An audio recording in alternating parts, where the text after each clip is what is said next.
আচ্ছা, চলুন একদম সরাসরি মূল কথায় চলে যাই। আমাদের সমাজে একটা খুব প্রচলিত গল্প কিন্তু ঘুরে বেড়ায়, তাই না? আমরা প্রায় শুনি যে জাদুকরী কোনো এক শক্তিতে একজন মানুষ একা একাই শূন্য থেকে বিশাল এক সাম্রাজ্য গড়ে তুলেছেন। এই সেলফ মেড বা একা একা সফল হওয়ার গল্পগুলো শুনতে তো দারুণ লাগে, কিন্তু সত্যি বলতে এগুলো অনেকটাই মরীচিকার মতো। আজকের এই এক্সপ্লেনারে আমরা আসলে সম্পদ অর্জনের পেছনের আসল ব্লুপ্রিন্ট বা কাঠামোটা কেমন হয় সেটাই উন্মোচন করতে যাচ্ছি। একা একা দুনিয়া জয় করার যে রোমান্টিক ধারণা আমাদের চারপাশে ঘোরে, এই সোর্স ম্যাটেরিয়ালটা কিন্তু আমাদের সম্পূর্ণ ভিন্ন একটা বাস্তবতার দিকে তাকাতে বাধ্য করে। এটা মূলত এমন একটা আর্কিটেকচার যা স্পষ্ট দেখায় কিভাবে যৌথ প্রচেষ্টা আর দলগত শক্তির নিখুঁত মেকানিজমই সফলতার চূড়ায় পৌঁছানোর আসল সিঁড়ি। সম্পদের এই যে আকাঙ্ক্ষা, এটা কিন্তু মানব ইতিহাসের অন্যতম প্রাচীন এবং সর্বজনীন একটা প্রবৃত্তি। সভ্যতার শুরু থেকেই একটা তীব্র আকাঙ্ক্ষা বড় বড় সাম্রাজ্যের উত্থান ঘটিয়েছে, জন্ম দিয়েছে অভাবনীয় সব উদ্ভাবনের। উৎসটি তার মূল আলোচনা শুরু করেছে অত্যন্ত সাধারণ অথচ গভীরভাবে নাড়া দেওয়ার মতো একটা অসম্পূর্ণ বাক্য দিয়ে, ধনী হতে চাইলে। খেয়াল করে দেখুন, এই কথাটা কিন্তু সবার ভেতরেই কোথাও না কোথাও সুপ্ত থাকে। কিন্তু সবচেয়ে চমকপ্রদ ব্যাপারটা কি জানেন? এই অতি পরিচিত আকাঙ্ক্ষাকে কেন্দ্র করে এখানে যে সমাধানটা আসতে যাচ্ছে, সেটা আমাদের গতানুগতিক চিন্তাধারা থেকে একদম একেবারেই আলাদা এবং বেশ অপ্রত্যাশিত। যুগ যুগ ধরে সিনেমা, সাহিত্য আর আমাদের চারপাশের সংস্কৃতি একটা সুনির্দিষ্ট ধারণা বেশ সুকৌশলে আমাদের মগজে ঢুকিয়ে দিয়েছে।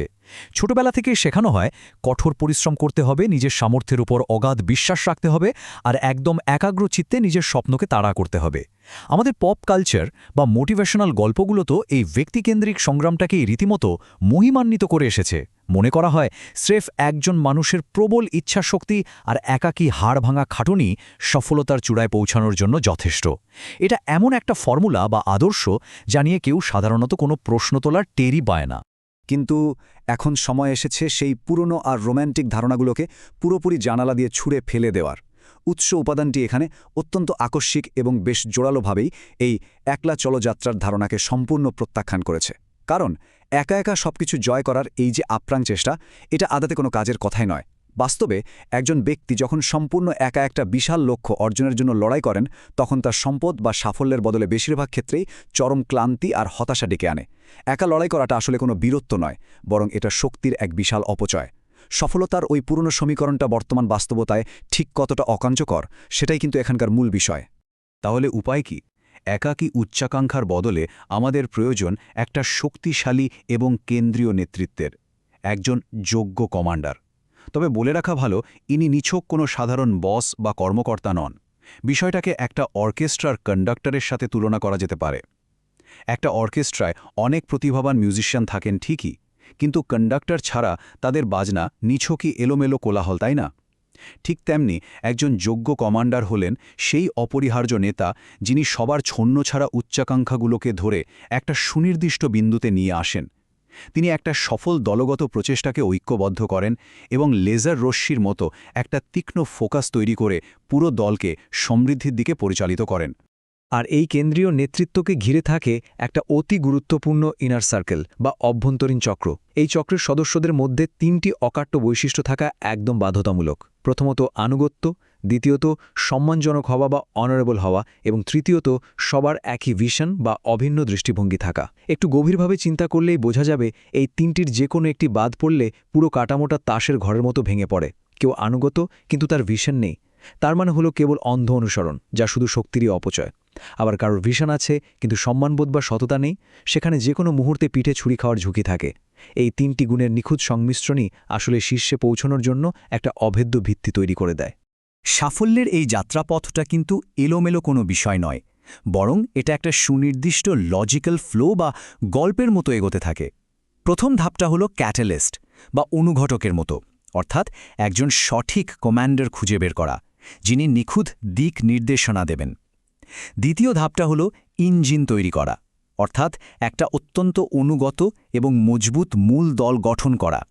আর একদম শেষে আসে চূড়ান্ত গন্তব্য, এই যৌথ শক্তির মাধ্যমে সোজা শীর্ষে আরোহণ করা। একটা ধাপ বাদ দিয়ে লাফিয়ে অন্যটিতে যাওয়ার কোনো সুযোগই এখানে নেই। অনুগত দল গঠন না করেই শীর্ষে ওঠার চেষ্টা করলে সেই ইঞ্জিন মাঝপথে বিস্ফোরিত হতে বাধ্য।